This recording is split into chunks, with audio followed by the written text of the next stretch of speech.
नमस्कार, जोहार आप सभी को। झारखंड उत्पाद सिपाही जो कि आप एक्साइज कांस्टेबल के भी नाम से जाने जाते हो, जानते हो इसे। 2017 का पेपर है यहाँ पे और हम लोग इसे जो है कंप्लीटली सॉल्व करेंगे। आगे बढ़ें उससे पहले आप लोगों को दो सूचना मैं देना चाहता हूँ। अगर आपको इसकी पेपर चाहिए होगी तो यहाँ से मेरी ईमेल आईडी देख लो, yourmithunsingh@gmail.com पे मेल कर लीजिए। इंस्टा पे हो then do follow me @iMithunSingh।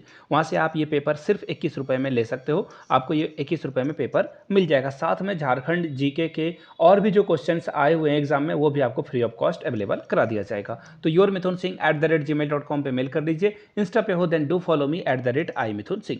अब मैं दो क्वेश्चन पूछूंगा, उसके बाद हम लोग जो है इस सॉल्यूशन को पूरी तरह से देखेंगे। सबसे पहला क्वेश्चन आपके सामने ये रहा, x टू द पावर 0 की वैल्यू क्या होगी, नीचे कमेंट करके आपको बताना है। दूसरा क्वेश्चन है, झारखंड में कुल जिलों की संख्या कितनी है, टोटल कितने जिला हैं झारखंड में, आपको ये बताना है। तीसरा क्वेश्चन आपके सामने ये रहा, झारखंड कितने अलग अलग राज्यों के साथ बॉर्डर शेयर करता है, यानी कि झारखंड की सीमा कितने राज्यों से लगती है। नीचे कमेंट करके तीनों क्वेश्चन का जवाब आपको देना है। तो चलिए शुरू करते हैं वीडियो को और बिल्कुल आसान भाषा में समझने की कोशिश करेंगे और आपको समझाया भी जाएगा। बाय द वे कोई डाउट रहता हो ना, चलिए मैं हिंदी से ही शुरू करता हूं ताकि चीज़ें आसान रहे, सिंपल रहे। देखिए हिंदी का पहला सवाल यहाँ से आप देख पाओगे, ये देखो हिंदी भाषा ज्ञान। यहाँ से देखिए एक पैसेज आपको दिया हुआ है, इस पैसेज को अच्छे से पढ़ना है और आपको आंसर देना है। अपने लक्ष्य को प्राप्त करने के लिए क्या करना चाहिए, मेहनत करनी चाहिए, हिम्मत नहीं हारनी चाहिए, समय सारणी बनानी चाहिए। देखिए एक्चुअली यहाँ पे ना ये ऑप्शन भी सही है, ये भी ऑप्शन सही है, ये भी ऑप्शन सही है, लेकिन आपको पैसेज के अकॉर्डिंग जो है बताना है राइट आंसर क्या होगा।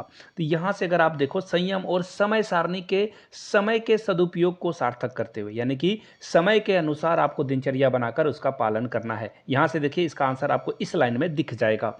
राइट आंसर क्या है 41 का, डी। पेन पेपर पे नोट डाउन करते जाइएगा आप। आगे देखिए, सदुपयोग शब्द में किस उपसर्ग का प्रयोग हुआ है, तो बहुत ही आसान है। सद अगर आप लगा रहे हो तो इनकरेक्ट हो, सौ भी नहीं है, सदुप भी नहीं है, सत इसका राइट आंसर है।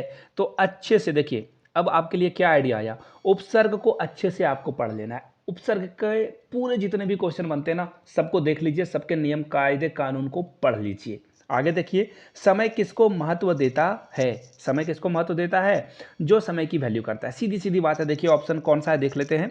जो समय का ध्यान नहीं रखता, समय तो उसे नीचे गिरा देता है। जो लक्ष्य को बदलता रहता है उसे भी नहीं। जो समय की प्रतीक्षा करता है, बिल्कुल नहीं।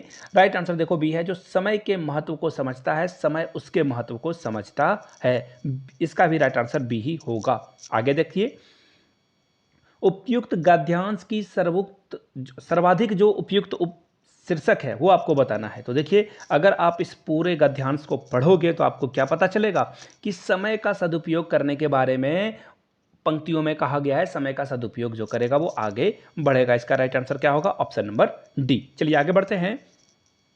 समय का सदुपयोग ना करने पे और समय के बीत जाने पे क्या हाथ लगता है, पछतावा, रिग्रेट। इंग्लिश में बोलेंगे रिग्रेट, यानी कि आप पछतावा करते हो। इंग्लिश में रिग्रेट बोलते हैं, हिंदी में पछतावा बोलते हैं। ए इसका राइट आंसर होगा। आगे देखिए, समय को धोखा देने पर किसे धोखा मिलता है, खुद को धोखा मिलता है, स्वयं को धोखा मिलता है। क्लियर है, सी इसका राइट आंसर होगा। चलिए आगे बढ़ते हैं।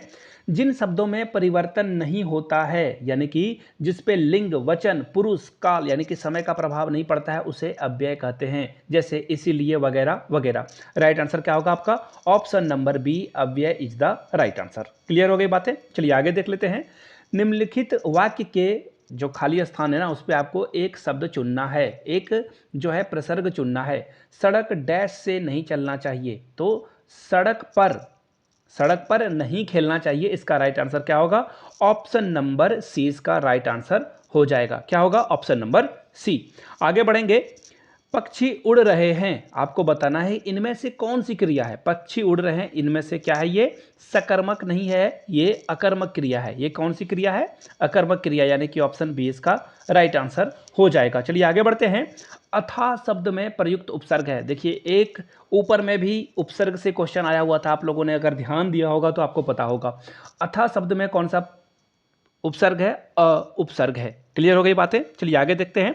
निम्नलिखित किस मुहावरे का अर्थ धोखा देना है। धोखा देने को क्या कहते हैं, आंख में धूल झोंकना, यानी कि आपको किसी ने कुछ दिखाया और कर कुछ दिया, यानी कि वो सीधे बोलते हैं ना, मुंह में राम बगल में छुरी, यानी कि आपके प्रति क्या है, द्वेष भावना है, धोखा देने की बात है। समझ रहे हो मेरी बात को? तो इसका एक और मुहावरा क्या हो गया, मुंह में राम बगल में छुरी। डी इसका राइट आंसर होगा। ऊपर से ठीक ठीक बोल रहा है, पीछे में कुछ और ही सोच रहा है। पेड़ के नीचे एक सांप का बिल था। इसमें आपको बताना है कि कौन सा शब्द इस जो नीचे है ये कौन सा शब्द कहलाता है। सकर्मक क्रिया, अव्यय, प्रत्यय या संबंध बोधक। तो देखिए नीचे ऊपर ये कैसा संबंध दिखा रहा है, संबंध बोधक दिखा रहा है, संबंध के बारे में बता रहा है। क्या होगा इसका राइट आंसर, सी हो जाएगा। अगला प्रश्न देखिए, पूजनीय शब्द में कौन सा प्रत्यय है। देखिए आपने अभी आपको मैंने बताया ना, उपसर्ग आपको पढ़कर जाने हैं, है ना, और क्या पढ़ के जाना है, प्रत्यय पढ़कर जाना है। अभी आप क्वेश्चन पैटर्न को देखकर इतनी बातें तो आपके समझ में आ गई होगी। पूजनीय शब्द में कैसा प्रत्यय है, अनीय प्रत्यय है। ठीक है। इस साल गर्मी अधिक पड़ रही है, इसमें कौन सा क्रिया विशेषण है, किसकी बात हो रही है, इस साल गर्मी अधिक पड़ रही है, परिणामवाचक की बात हो रही है। किसकी बात हो रही है, परिणामवाचक की। आगे देखिए, वह आपके शरण में आया है, एक्चुअली है नहीं लगा हुआ है, तो इसमें आपके शरण में आया, यहां पे आपको बताना है कि किसकी गलती है, आपके शरण में आया है या आपकी शरण में आया है। यहां पे राइट आंसर क्या होगा, आपकी शरण में आया है, यानी कि राइट आंसर किसका, लिंग का यहां पे दोष है, लिंग क्या है, इनकरेक्ट है। ठीक है, चलिए आगे देखते हैं। निम्नलिखित शब्दों को सजाकर क्रम में रखकर आपको एक क्या बनाना है, सार्थक वाक्य बनाना है। तो देखिए यहाँ पे दे दिया है, ऊंचा सबसे मैं का गुरु है समाज में। अगर ऐसे ही आप पढ़ोगे तो आपको आपको पचासों हजार बार आपके माँ पिताजी ने सिखाया होगा कि समाज में गुरु का स्थान सबसे ऊंचा है। तो देखिए समाज, उसके बाद मैं ढूंढना है, मैं, गुरु का स्थान, गुरु का स्थान। क्लियर हो गई बात है? ये तो बहुत ही लेंदी क्वेश्चन था, बहुत ही इजी क्वेश्चन था। ऑप्शन 20 का राइट आंसर होगा, बिल्कुल इजी क्वेश्चन था। चलिए आगे बढ़ते हैं।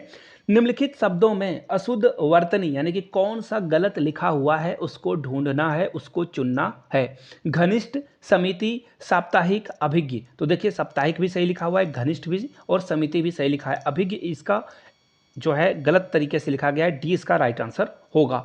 आगे बढ़ेंगे। निम्नलिखित में से शुद्ध वतरनी वाले शब्द को बताइए, कौन सा शुद्ध लिखा है। देखिए व्यक्ति आप लिखते हो ऐसे लिखते हो, ठीक है ना, व्यक्ति लिखने का सही तरीका क्या है, ऐसे। ऑप्शन कौन सा सही होगा, डी होगा भैया, कुछ तो इसमें है नहीं। आगे बढ़ते हैं। निम्नलिखित वाक्यों में शुद्ध वाक्य को चुनिए, शुद्ध वाक्य चुनिए कौन सा है। मैं गर्म पानी पीना चाहता हूँ, ठीक है। मुझे 3 मीटर कपड़ा चाहिए, कौन घर हमारे। देखो ये तो इनकरेक्ट है, सीधी सीधी बात है, अगर कौन क्या कैसे आ गया तो क्वेश्चन मार्क नहीं है, इनकरेक्ट हो गया। अंजना ने चित्र बनाई, अंजना ने चित्र बनाई, ये शुद्ध वाक्य है या नहीं है। अंजना ने चित्र बनाई, ठीक है। मैं गरम चाय पीना चाहता हूँ, मुझे 3 मीटर कपड़ा चाहिए, ये सबसे सटीक है, इसका बी आंसर होगा। क्लियर होगी बात है? आगे देखिए। गुणवान शब्द का स्त्रीलिंग बताइए, गुणवान का गुणवती होगा, बिल्कुल आसान। देखो इतने आसान आसान क्वेश्चन आपको कहीं और देखने को मिलेगा नहीं। एक और पैसेज है, इसको अच्छे से पढ़ना था आपको और आंसर देना था। मानव को समाज में महान बनने के लिए क्या जरूरी है, सही संगति का होना जरूरी है। अगर आप किसी गलत काम करने वाले यानी कि बेकार लोगों के साथ उठना बैठना करोगे तो वैसे गुण आपके अंदर डेवलप होना शुरू होगा। राइट आंसर ऑप्शन ए होगा इसका। कुसंगति शब्द का क्या अर्थ है। कुसंगति यानी कि बुरी संगति, ऐसे लोगों के साथ जहां पे आपको अच्छी संगति देखने को नहीं मिलती हो। इसका राइट आंसर क्या होगा, option B is the right answer. चलिए आगे बढ़ते हैं। काजल की कोठरी में जाने का क्या अभिप्राय है। देखिए काजल की कोठरी में जाने से क्या अभिप्राय है। तो देखिए कुसंगति का प्रभाव है, यानी कि काजल यानी कि बुरे लोगों के संगति में जाओगे तो आप भी बुरा बन जाओगे। सर्प के संपर्क में आने पर स्वाति की बूंद क्या बनती है, विष बन जाती है। यानी कि देखो सर्प के संपर्क में, देख लो बिल्कुल आसान सा सवाल है, यानी कि बुरे लोगों के संगति में रहोगे तो बुरी बुरी चीजें आप सीख जाओगे। क्लियर है? आगे देखिए। हरियाली शब्द का संज्ञा शब्द का जो है एक विशेषण बनाना है। हरियाली से क्या होगा, हरा, है ना, हरा रंग है, हरी हमारी धरती है हरियाली, ऐसा था ना। तो ऑप्शन बी इसका क्या होगा, करेक्ट हो जाएगा। चलिए आगे बढ़ते हैं। निम्नलिखित शब्द का संधि विच्छेद कीजिए। अग्नि का संधि विच्छेद देखो यहाँ पे ऑप्शन डी में बिल्कुल करेक्ट किया गया है। देखिए बहुत वन विक्षेपण करने के लिए बोला गया है, वन विच्छेद। तो इस तरह के प्रश्न भी आपको देखने को मिलेगा। प्रतिष्ठित शब्द का मूल शब्द बताइए। प्रतिष्ठा से ये जो है प्रतिष्ठित बना है ना। जैसे कि भला से भलाई बना है ना, दया से दयालु बनता है, उसी तरह से प्रतिष्ठा से प्रतिष्ठित बना है। डी इसका करेक्ट आंसर होगा। आगे देखिए, कर्ता शब्द का स्त्रीलिंग बनाइए, तो देखिए कर्तरी इसका राइट आंसर होगा। ऑप्शन सी के साथ आपको जाना था। आगे देखिए, अंतरात्मा शब्द में उपसर्ग बताइए, कौन सा उपसर्ग है, तो ऑप्शन बी इसका राइट आंसर होगा। अंतर क्या होगा, अंत। 69 का B is the right answer. चलिए आगे बढ़ते हैं। गूलर का फूल होने का जो मुहावरा है, इसका सही मतलब क्या है ये बताना है आपको। देखिए, गूलर का फूल होने का मतलब होता है दुर्लभ होना, और इंग्लिश में देखिए मैं आपको एक बता देता हूँ, once in a blue moon, once in a blue moon यानी कि कभी कभी दिखाई पड़ना, ईद का चांद होना। ईद का चांद होना मतलब बड़े मुश्किल से दिखाई पड़ना। इंग्लिश में once in a blue moon, और हिंदी में गूलर का फूल होना या फिर ईद का चांद हो जाना। फिर से एक और पैसेज है, और बहुत ही आसान सा पैसेज है। उपयुक्त गद्यांश के आधार पर वर्तमान में क्या प्रमुख समस्या है, तो देखिए आपको पता होना चाहिए। देखो इसको पढ़ोगे ना आप तो आपको पता चल जाएगा। देखिए, प्रदूषण आज की विकट समस्या है। पहले क्वेश्चन का आंसर आपको पहले लाइन में मिल गया, सी इसका करेक्ट आंसर होगा। वायु को प्रदूषित होने से कैसे बचाया जा सकता है, अधिक से अधिक पेड़ लगाकर। सीधी सी बात है, आप कितने भी गाड़ियों को चलाना बंद कर दो, कल कारखाने बंद कर दो, लेकिन पेड़ लगाओगे तो आप अगर 2 गाड़ी अधिक भी चला लोगे तो वो जो है प्यूरीफाई कर देगा एयर। यानी कि कुल मिलाकर बात यह है कि आपको अधिक से अधिक जो है क्या करना है, पेड़ों को लगाना है, तभी आप जो है अच्छा काम कर पाओगे, आगे बढ़ पाओगे।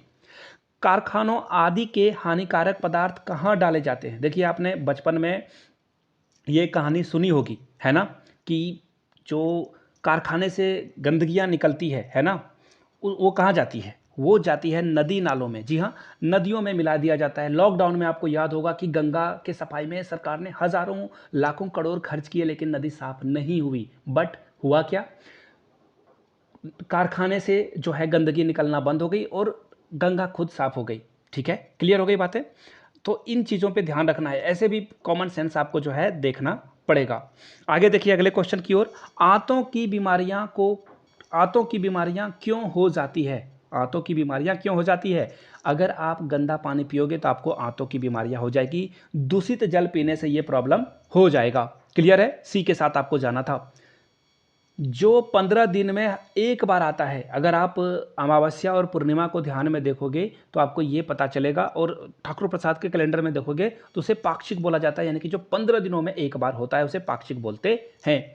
विधुर शब्द के लिंग परिवर्तन का सही विकल्प बताना है आपको। विधुर का जो है लिंग परिवर्तन करके आपको बताना है। विधुर का विधवा होगा, यानी कि जिसकी पत्नी मर जाए, जिसकी पत्नी मर जाए उसे क्या बोलेंगे, उसे विधवा बोलेंगे। क्लियर हो गई बातें। आगे देखिए, चुनरी शब्द का बहुवचन बनाना है। चुनरी शब्द का बहुवचन क्या हो जाएगा, चुनरियां हो जाएगा। ऑप्शन ए के साथ आपको जाना था। क्लियर हो गई बातें। आगे देखिए, हाथी शब्द का पर्यायवाची बताना है। हाथी को क्या बोला जाता है, गज बोला जाता है, कुंजर बोला जाता है, यानी कि ऑप्शन डी के साथ आपको जाना था। डी इसका राइट आंसर होगा। इससे क्या आइडिया मिला आपको, बहुवचन वाले चीज़ों को पढ़ लेना है, पर्यायवाची को पढ़ना है, स्त्रीलिंग शब्द को पढ़ना है, अव्यय पढ़ लेना है आपको। इसके अलावा ऊपर में उपसर्ग आपने देखा, प्रत्यय देखा, तो इन चीज़ों को ध्यान में रखना है और पढ़ना है। दिखावटी निम्नलिखित में दिए गए विकल्पों में से किस शब्द का विशेषण रूप है। दिखावटी यानी कि देखना, इसे क्या बोलेंगे, देखना। बी इसका राइट आंसर होगा। B is the correct answer. आगे देखिए 81 का। सविता भैंस डैश, देखिए आपको बताना है, ये देखो बिल्कुल आसान है, कारक चिन्ह से बताना है। सविता ने भैंस को पानी पिलाया। आप खुद से जो है बिना ऑप्शन को देखे भी सही आंसर कर सकते हो। बी इसका राइट आंसर होगा। चलिए आगे बढ़ते हैं अगले क्वेश्चन की ओर। राम डैश तालाब नहाकर बंदरों को खिलाए, यानी कि देखिए राम ने तालाब में नहाकर बंदरों को केले खिलाए। देखो कितना आंसर है, इजी है। राम ने, ठीक है ना, राम ने तालाब में नहाकर बंदरों को केला खिलाया। सीधी सीधी बातें, बिल्कुल आसान, बिल्कुल इजी क्वेश्चन है। आगे देखिए, आपके डैश भेजे गए उपहार मुझे बहुत प्रेरणा मिलती है, यानी कि आपके द्वारा भेजे गए उपहार से यानी कि सी इसका राइट आंसर होगा। सी के साथ आपको जाना था। आगे देखिए, अब आपको बताना है जो 4 ऑप्शंस दिए गए ना, उनमें से कौन सा करेक्ट आंसर है। देखिए 4 ऑप्शन क्या है, बढ़ा चढ़ाकर कहना, यानी कि किसी छोटे चीज को बहुत बड़ा विकराल रूप दे देना। अतिशयोक्ति अलंकार आपने पढ़ा होगा, अलंकार भी आपको पढ़कर जाना चाहिए। अतिशयोक्ति अलंकार में क्या बोला गया था कि एक वो एग्जाम्पल था ना कि लगन ना पाई पूछ में आग, लंका जलकर हो गई राख, यानी कि एक पूछ में एक बाल न जल पाया और पूरा लंका राख हो गया। तो इसे बढ़ा चढ़ाकर बोला गया है। एक्चुअली अगर आपके पूछ में आग लगाई जाए तो कुछ चीज़ें होगी, बट इसे रहने देते हैं, फिलहाल सी इसका राइट आंसर होगा। मुझे वो एग्जाम्पल याद आ गया। आगे देखिए, नाटक का संचालन करने वाला को क्या कहते हैं? सूत्रधार कहते हैं, ठीक है ना। वो बीच बीच में डायलॉग मार के बोलेगा और सूत्रधार उसे कहते हैं। विराम चिन्हों के दिए गए विकल्पों की सहायता से नाम लिखिए। तो इसका राइट आंसर क्या हो जाएगा? विस्मयादि बोधक चिन्ह। इसे क्या बोलेंगे? विस्मयादि बोधक चिन्ह। आगे देखिए, उपविराम चिन्ह, विवरण को चिन्ह बोलते हैं, अर्धविराम चिन्ह। तो देखिए इसका राइट आंसर उपविराम चिन्ह होगा। क्लियर है? आगे देखिए, निम्नलिखित शब्दों में शुद्ध वतरनी वाले शब्द को चुनना है, कौन सा सही है? तो देखिए, पैतृक को अगर आप लिखोगे तो ऐसे लिखोगे, पैतृक। 20 का क्या होगा? करेक्ट आंसर होगा। चलिए आगे बढ़ते हैं। भावार्थ की दृष्टि से नीचे दिए गए 4 शब्दों के समूह में कौन सा समूह बेमेल है, गलत है? देखिए, आशय, अभिप्राय, तात्पर्य, सारे का मतलब एक ही होता है। यानी कि किसी का मतलब, जैसे कि आपने कविता पढ़ी और आप लिखते हो कि कवि क्या कहना चाहता है, कवि को यहाँ कहने से क्या तात्पर्य है। तो राइट आंसर क्या हो जाएगा? हेतु। हेतु का यहाँ से कोई लेना देना दूर तक नहीं है। राइट आंसर क्या हो जाएगा? हेतु। चलिए आगे बढ़ते हैं। निम्नलिखित में से किस वाक्य में सर्वनाम का गलत प्रयोग किया गया है? घर में एक मैं हूँ, एक हमारा भाई है, ऐसा नहीं बोलना होता है। घर में मैं और मेरा भाई है ऐसे बोलते हैं। तो 20 का क्या होगा? इनकरेक्ट हो जाएगा। आप खुद से ना पढ़ोगे तो आपको आंसर दूर से दिखेगा, लेकिन प्रैक्टिस करना होगा तभी आप इसे कर पाओगे। देखिए फिर से एक और इजी क्वेश्चन है, आप इसे आसानी से कर पाओगे। देखिए अगला क्वेश्चन क्या है? सुनामी लहरें कैसे पैदा होती है? सुनामी लहरें कैसे पैदा होती है? इसका राइट आंसर क्या होगा? यहां से आप देख पाओगे सुनामी लहरें कैसे पैदा होती है। देखिए, सुनामी जापानी शब्द का है। यहां से आप देख पाओगे समुद्र में आए लहर के कारण जो है, देखिए यहां पे विशाल लहर आती है जिसके कारण जो है सुनामी पैदा होती है। और ये तो पहला हुआ। दूसरा है ज्वालामुखी के विस्फोट के कारण भी जो है लहर आती है। तो ऑप्शन सी क्या है? ए और बी दोनों सही है, तो सी ऑप्शन को दोनों में मिला दिया गया था। C is the right answer. Tsunami के कारण जल स्तर क्यों बढ़ जाता है? देखिए, जब विनाशकारी लहरें तट से टकराएगी तो अंदर तक पानी घुस जाता है और पानी का स्तर बढ़ जाता है। 20 का करेक्ट आंसर हो जाता है। चलिए आगे बढ़ते हैं।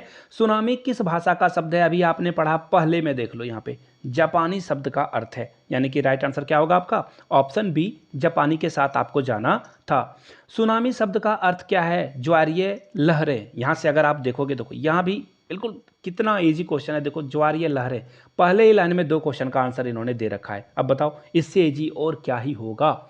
नीचे दिए गए विकल्पों में किस शब्द का अर्थ समुद्र है? रत्नाकर का अर्थ समुद्र होता है। पर्यायवाची शब्द पढ़ लो भैया, काम आपका बन जाएगा। निम्नलिखित दिए गए वाक्यों में शुद्ध वाक्य क्या है? दादी ने पोते को आशीष दिया, नदी में विशाल जलराशि है, पिंजरा में पक्षी है, या फिर बड़े भाग्य से आपका दर्शन हुआ। सारे इनकरेक्ट हैं। दादी ने पोते को आशीष दिया, आशीर्वाद दिया। आगे बढ़ते हैं। शास्त्रार्थ का संधि विच्छेद क्या होगा? ऑप्शन डी इसका राइट आंसर होगा। शास्त्र प्लस प्लस जो है अर्थ, यानी कि जोड़ अर्थ आपको लगाना था। डी इसका करेक्ट आंसर होगा। निम्नलिखित विकल्पों में तत्सम शब्द का चुनना है। तत्सम शब्द कौन है? गृह। देखो, यानी कि संस्कृत वाले शब्द को क्या बोलते हैं? तत्सम। सी इसका राइट आंसर होगा। चलिए आगे बढ़ते हैं।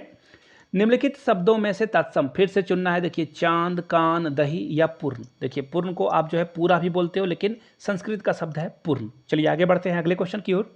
निम्नलिखित विकल्पों में तत्सम, फिर से आपको तत्सम चुनना है। दुग्ध। दुग्ध को अगर आप ऐसे हिंदी में लिखते हो तो दूध लिखते हो, लेकिन यहाँ पे दुग्ध लिखा है, यानी कि यही इसका राइट आंसर होगा।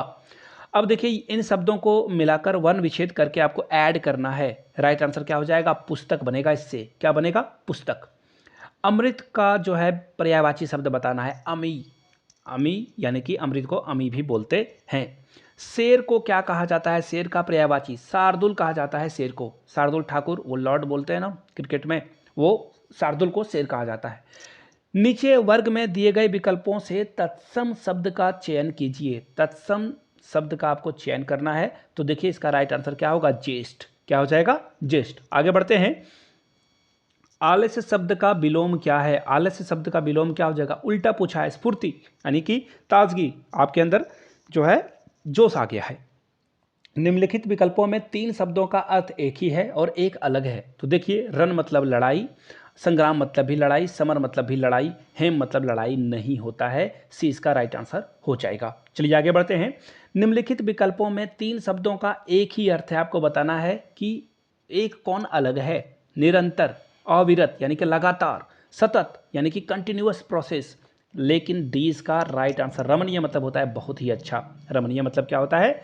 मैं तुमसे परिचित हूं से जो है आपको बताना है कौन सी विभक्ति है। कर्ता ने कर्म को करण से देखो मिल गया ना, से करण, यानी कि इसका डी आंसर होगा। ये सब भी आपको याद कर लेने हैं। देखिए थोड़ा सा तो प्रॉब्लम है ही, ऐसा नहीं कि बहुत आसान हिंदी का सिलेबस रहने वाला है, but you can do it. आगे देखिए, निम्नलिखित प्रश्न में संयुक्त वाक्य का चयन कीजिए। मैं पढ़ता हूं और जहां भी आपको दिख जाए और एवं काम आपका बन गया। कहीं और देखो ऑप्शन में आपको दिख रहा है क्या? नहीं ना, बी इसका करेक्ट आंसर हो जाएगा। आगे बढ़ जाएंगे हम लोग। आगे बढ़ते हैं अगले क्वेश्चन की ओर। नेक्स्ट क्वेश्चन आपके सामने ये रहा।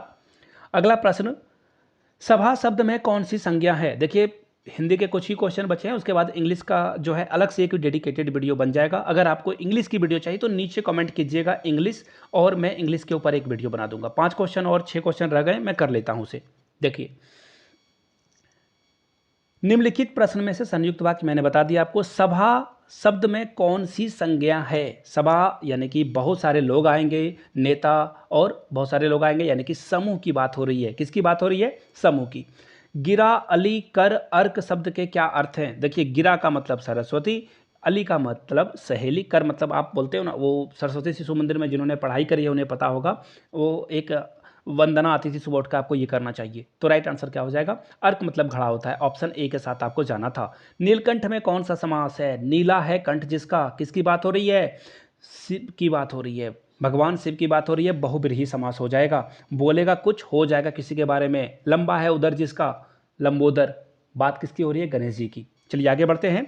सब्ज बाग दिखाना, बिल्कुल एक्चुअली झूठी जो है प्रलोभन देना, झूठ बोलना, बेवकूफ़ बनाना।